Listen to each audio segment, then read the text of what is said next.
All right, settle in. Grab a cup of Roctagino, or coffee if you're still on that stuff, and pull up a diagnostic screen. I'm Commander Geordi Laforge, and I've been asked by Starfleet Engineering Command to put together a definitive operational manual on the Series 8 transporter system, the kind we have right here on the Enterprise D.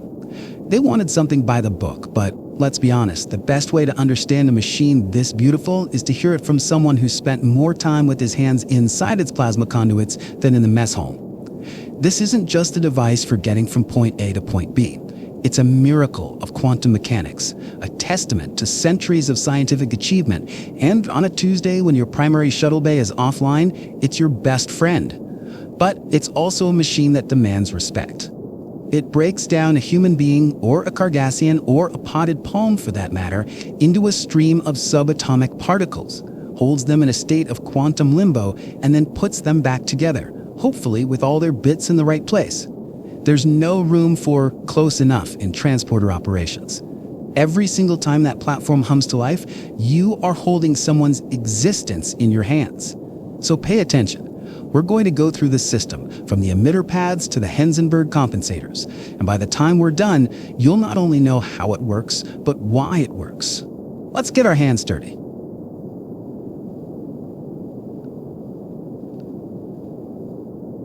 Starfleet Technical Manual SF/E-TR/781.D.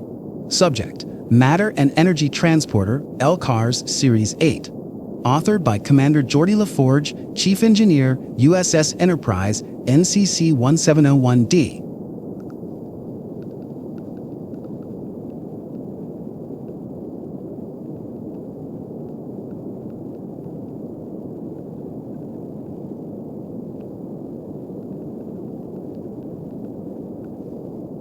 Forward.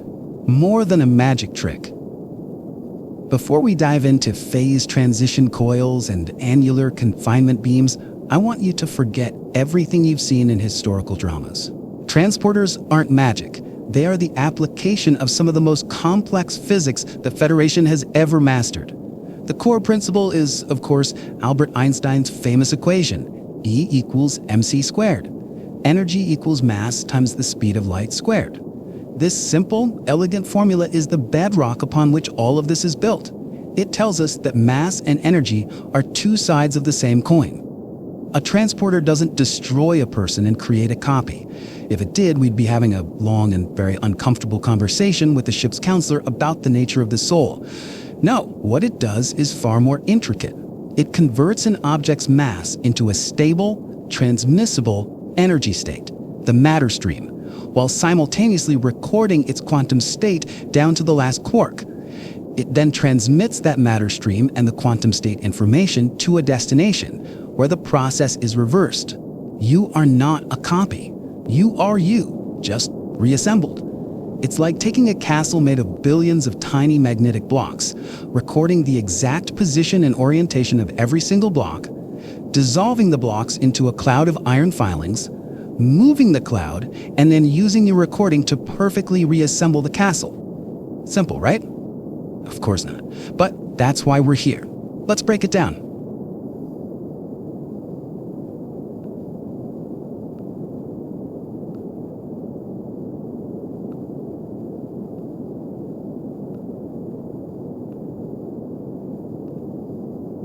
Chapter 1. The Transporter Cycle.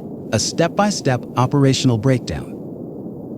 Every transport, whether it's a standard beam down to a Class M planet or a tricky site-to-site transfer to rescue a landing party from a collapsing cave, follows the same fundamental sequence. We call it the transporter cycle. Understanding these 5 phases is critical. Phase 1, targeting and acquisition. This is where it all begins. You can't transport something you can't see. Targeting scanners. These aren't your standard navigational sensors. Transporter targeting scanners are specialized quantum resolution devices. They sweep the target area with a low-intensity subspace field, painting a preliminary picture of the subjects to be transported. They establish the exact spatial coordinates, x, y, z, velocity, and mass. Doppler compensation, a crucial sub-process. If your target is moving, say falling off a cliff, the system has to compensate for that. The Doppler compensators calculate the target's velocity vector relative to the ship and lock onto it. Without this, you'd rematerialize a person as a long, thin smear across the transporter pad. Not a good day for anyone. Acquiring the lock. Once the scanners have a solid fix, the system establishes a transport lock. This is more than just knowing where the target is. It's an active process. The main computer dedicates a processing block to continuously track the target's quantum state in real time, preparing for the next phase. The reassuring chirp you hear on the bridge is the sound of the computer confirming it has established and is holding a stable quantum lock on every particle of the target. Phase 2. Energize, or dematerialization. This is the part everyone sees. The shimmering column of light, the slow fade, but inside the system, it's a storm of controlled chaos. Phase transition coils. Located beneath the transporter platform, these are the engines of dematerialization. When you give the energize command, these coils generate a powerful, precisely modulated energy field. This field is designed to do one thing: lower the binding energy of matter at the subatomic level. It doesn't blast the atoms apart. That would be a bomb. Instead, it gently persuades the forces holding quarks together, the strong nuclear force, and electrons to their nuclei, the electromagnetic force, to relax their grip. Quantum scanners, primary scan, as the phase transition field does its work, a second, much more powerful set of quantum scanners performs the primary scan. This is the most data-intensive part of the entire process. These scanners map the quantum state of every single subatomic particle of the subject. This includes its type, position, spin, momentum, and energy level. For an average humanoid, this is approximately 10 to the 28 atoms. The amount of data generated is staggering. We're talking yottabytes of information. This is why the transporter system is so heavily integrated with the ship's main computer core. No standalone system could handle that data load. Conversion to matter stream. As the particles are scanned and their binding energy is neutralized, they convert into their energy equivalents. This isn't a chaotic explosion. It's a controlled conversion into a stream of quantized matter energy. This matter stream is essentially the subject, but in a non-corporeal transmissible form. Think of it like a river of pure information and energy. Phase 3. The annular confinement beam. The matter stream is incredibly delicate. A single stray cosmic ray could corrupt the data, leading to catastrophic reintegration errors. That's where the annular confinement beam comes in. Formation and function. The ACB is a hollow, cylindrical force field that forms around the subject before dematerialization and contains the matter stream during transit. The emitters are located in the ceiling and floor of the transporter chamber. It's what gives the transport effect its characteristic shimmering cylindrical shape. Integrity field. The ACB isn't just a dumb tube. It maintains a perfectly stable, interference-free environment for the matter stream. It filters out background radiation, compensates for gravitational fluctuations, and ensures that not a single quark is lost or altered along the way. When transporting to a remote location, the ship's main navigational deflector projects a low-power version of this beam to the target coordinates, creating a safe tunnel for the matter stream to travel through. Phase 4. The pattern buffer and quantum state management. This is the heart of the transporter and the most misunderstood component. It's our safety net. The pattern buffer. The matter stream doesn't go directly from the pod to the destination. First, it is shunted into a device called the pattern buffer. This is a superconducting tokamak-style magnetic containment system. Its job is to hold the entire matter stream in a stable, dematerialized state for a short period, typically 4 to 5 seconds during a normal cycle. Why buffer? Why the extra step? Safety and diagnostics. While the matter stream is in the buffer, the main computer performs a lightning-fast diagnostic on the quantum state data captured during the scan. It checks the read errors, data corruption, and any signs of degradation. If it finds a problem, it can try to correct it. If the error is too severe, the system can abort the transport and safely rematerialize the subject right back on the pod. Without the buffer, any error detected midstream would be uncorrectable and fatal. I remember one time on the Victory, a faulty buffer coil nearly sent my ensign's pattern into the ship's power grid. We spent a week recalibrating it after that. Quantum state data. Simultaneously, the massive data file containing the subject's quantum state is routed through the main computer. Error correction algorithms, honed over a century of transporter development, sift through the data, ensuring its integrity. This data file is the blueprint for reassembly. Phase 5. Rematerialization. The final step, putting it all back together. Transmission. Once the pattern buffer diagnostic is complete and the transporter tunnel is established, the buffer releases the matter stream, which is guided by the ACB to the destination coordinates. The quantum state data is transmitted simultaneously on a separate, hyper-threaded subspace channel. Emitter array at destination. At the destination, be it another transporter pod or a patch of dirt on a planet, a receiving emitter array, either from another pod or projected by the ship's systems, catches the matter stream.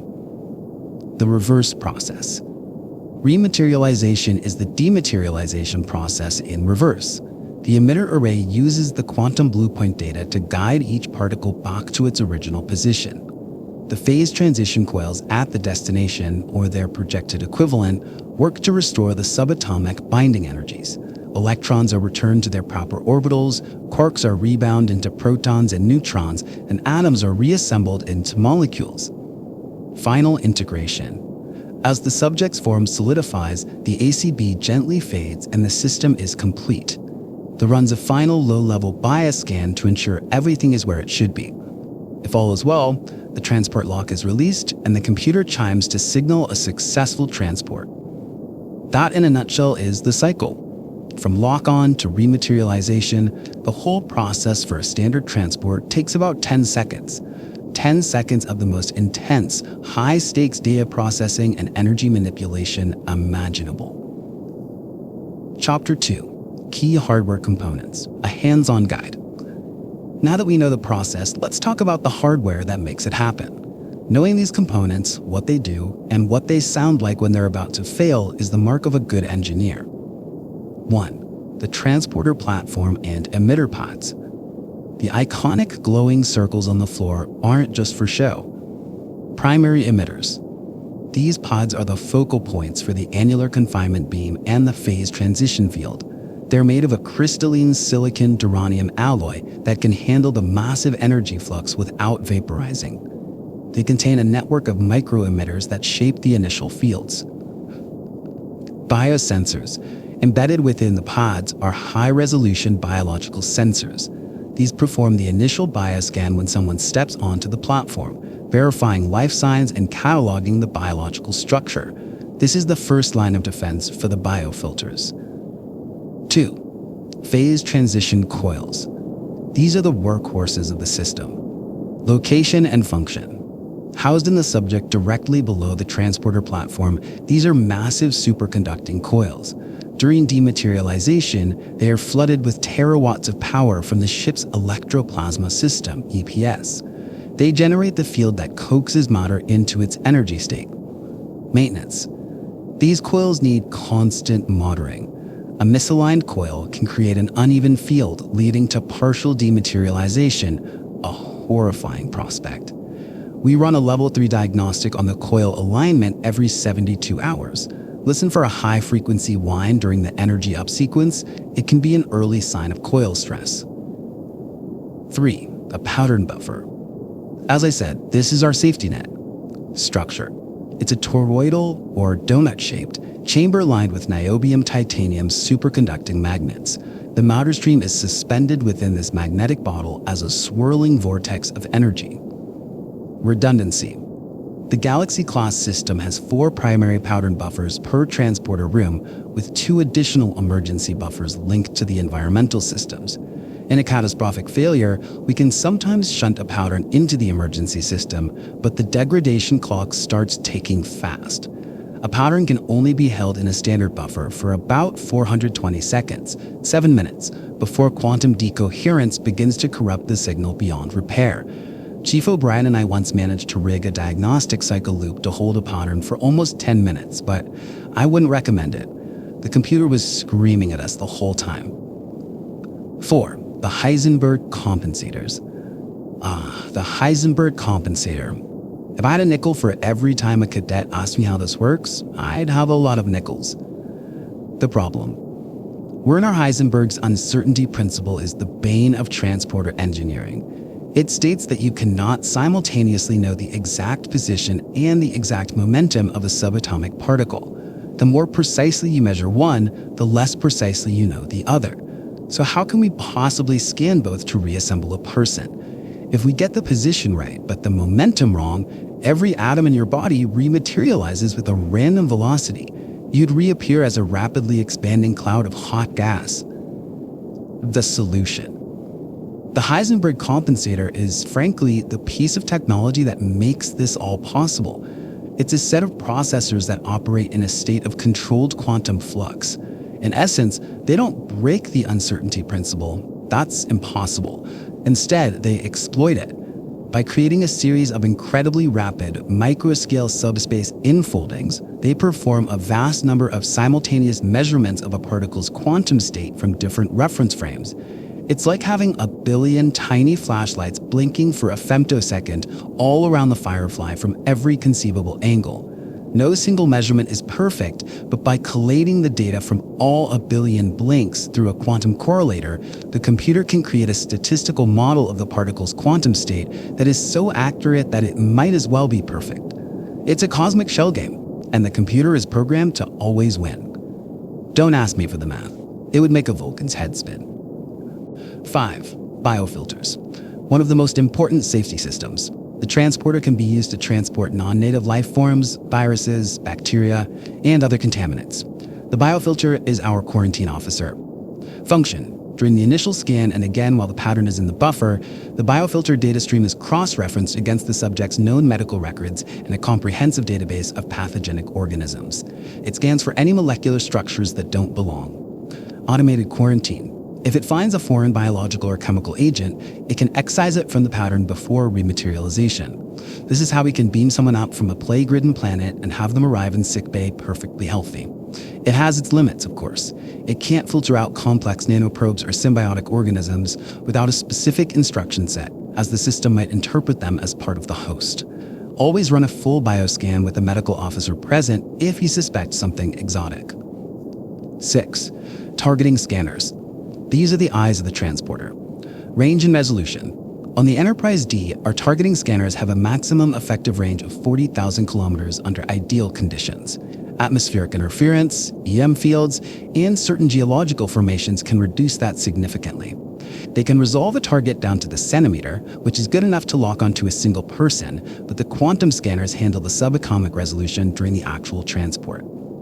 Scattering and shields. This is a big one. You cannot transport through active shields. A ship's navigational deflector shields are designed to repel matter and energy.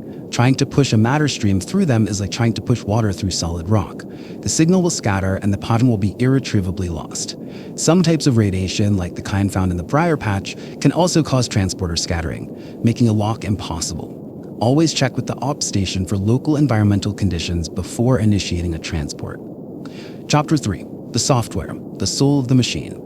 The hardware is just a collection of powerful tools. It's the software, the impossibly complex algorithms running on the main computer, that brings it to life. 1. The transport controller. This is the master program, the operating system for the entire process. It syncs the hardware, manages the data flow, and executes the transport cycle. Modern LCR interfaces make it look simple, just tap a few pads, but underneath, the controller is juggling trillions of operations per second. 2. Pattern integrity and error correction. This is the software's most critical job. The quantum state data is not just recorded, it's encoded with multiple layers of error checking and correction code. Quantum redundancy. For every key piece of quantum data, like the spin of a specific electron in a specific carbon atom in your DNA, the system creates a redundant checksum-like value. During the buffer stage, it compares these values. If there's a mismatch, say from a cosmic ray hitting the buffer, the system can often reconstruct the correct data from the redundant information. Signal-to-noise ratio, or SNR. The transporter chief's console constantly displays the SNR. This is a measure of the purity of the matter stream signal. A high SNR means a clean, stable lock. A low SNR means there's interference. We've established safety protocols. Transport is prohibited if the SNR drops below a certain threshold. Pushing and transport with a low SNR is how you get reintegration errors, like someone arriving with their uniform fused to their skin. I've seen it happen. It's not pretty. 3. Site-to-site transports. A site-to-site transport doesn't use the transporter pod at all. Instead of dematerializing, buffering, and rematerializing, the system creates a direct link between 2 points. The process is essentially 2 transports happening simultaneously. The system dematerializes the subject at point A, while simultaneously beginning the rematerialization process at point B. The pattern buffer is still used, but only as a momentary pass-through conduit to verify pattern integrity, not to hold the pattern. Risks. This is more energy-intensive and riskier. Because the matter stream spends more time in transit, it's more exposed to potential interference. It should only be used when beaming to or from a transporter pod is impossible. Chapter 4. Common malfunctions and troubleshooting. The fun part. Things go wrong. It's the fundamental nature of complex machinery. Knowing what to look for can be the difference between a minor delay and a major catastrophe. 1. Pattern degradation. Symptom: the SNR in your console starts to fluctuate or drop steadily. You might get a pattern integrity low warning. Cause: this is a catch-all term for when the quantum blueprint is losing cohesion. It can be caused by EM interference, a failing buffer magnet, or trying to hold a pattern for too long. If the subject is on the pad, rematerialize them immediately. If they're in the buffer, rematerialize them immediately. Don't try to push the transport through. If the pattern is degraded by a certain point, usually around 70% integrity, the system won't even let you try. The risk of fatal reassembly errors is too high. 2. Phase inversion. Symptom: a terrifying one. The subject rematerializes, but their matter is out of phase with normal space-time. They might appear ghostly, translucent, or be able to pass through solid objects. Cause: this is a rare but severe malfunction of the phase transition coils at the destination. The reintegration field is improperly calibrated, failing to correctly restore the quantum phase of the matter. Solution: this is a code red emergency. Do not attempt to retransport. An out-of-phase person is highly unstable. The immediate solution is to flood the area with a specific frequency of annular confinement beam to anchor their pattern before it decoheres completely. Then, a team of specialists, like me, has to manually recalibrate the emitter array and attempt a controlled phase correction. It's one of the trickiest procedures in the book. 3. Transporter psychosis, or Barclay syndrome. Symptom: a subject, after transport, exhibits paranoia, hallucinations, or irrational fear, specifically related to the transporter. Cause: this is not a hardware or software malfunction in the traditional sense. It's a complex neuropsychological reaction. While the system transports the body, it also transports the mind, the intricate pattern of neural firings and quantum states that constitute consciousness. For some individuals, the subjective experience of being disassembled and reassembled, even if instantaneous and unconscious, can be deeply traumatic at a subconscious level. In very rare cases, trace energy from the matter stream can interact with neurotransmitters in a way that induces these symptoms. Solution: this is a medical issue, not an engineering one. The subject should be taken to sickbay immediately. Dr. Crusher has developed therapies that can help realign the neural pathways. From an engineering standpoint, all we can do is run a full level 1 diagnostic on the system to rule out any subtle pattern corruption that might have contributed to the condition. 4. Signal loss, or cross-contamination, the Tuvix problem. Symptom: during transport, 2 or more matter streams merge, or one stream is contaminated by foreign matter. Cause: this usually happens during extreme circumstances, like transporting during a plasma storm, or when a biological entity interferes with the ACB. The confinement beams fail to keep the matter streams separate, and the reintegration system, trying to make sense of the combined data, creates a hybrid. Solution: there is no easy solution. The resulting entity is, for all intents and purposes, a new living being. The ethical and medical ramifications are immense. The only engineering solution is preventative. Never, ever initiate two transports through the same ACB tunnel in a high-interference environment. If you get a confinement field bleed warning, abort both transports immediately. Chapter 5. Advanced Applications and Theoretical Frontiers. The transporter is not a static technology. We're always pushing the boundaries. Replication technology. A replicator is essentially a transporter with a limited material source and no quantum-level scanner. It uses a digital pattern, not a freshly scanned one, to create an object, drawing matter from a central feedstock tank and arranging it atom by atom. It's less precise, which is why you can replicate a meal, but not a living being. The resolution just isn't there. Long-range transport.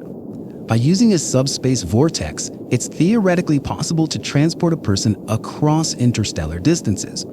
The Enterprise is equipped with experimental systems for this, but the power requirements are colossal, and the risk of pattern degradation over that distance is astronomical. It's a technology of last resort. Pattern storage and retrieval. We know a pattern can be stored in a buffer, but what if we could download that pattern into a computer core for long-term storage? This raises a host of technical and ethical questions. Data storage media degrades over time. Could we guarantee the integrity of a person's pattern over years or decades? And what are the rights of a stored pattern? If you retrieve the pattern and create a person from it, is it the same person who is stored? The famous case of Lieutenant Thomas Riker, created by a transporter accident years ago, proves this is not just a theoretical debate. Starfleet has for now forbidden the long-term storage of sentient patterns for these very reasons. Conclusion. A sacred trust. I love this machine. I love the elegance of its design, the hum of its coils, the sheer audacious brilliance of it. But I never, ever forget what it's doing. Every member of this crew places their life in the hands of the transporter system, and by extension, in the hands of the engineers who maintain it. Your job is to know this system inside and out, to respect its power, to understand its limitations, and to be ready when something goes wrong. Read the manuals, run the diagnostics, and listen to the machine. Sometimes it'll tell you everything you need to know. Now, if you'll excuse me, I think I hear a misaligned focusing coil in Transporter Room 3. Commander Geordi Laforge, Chief Engineer.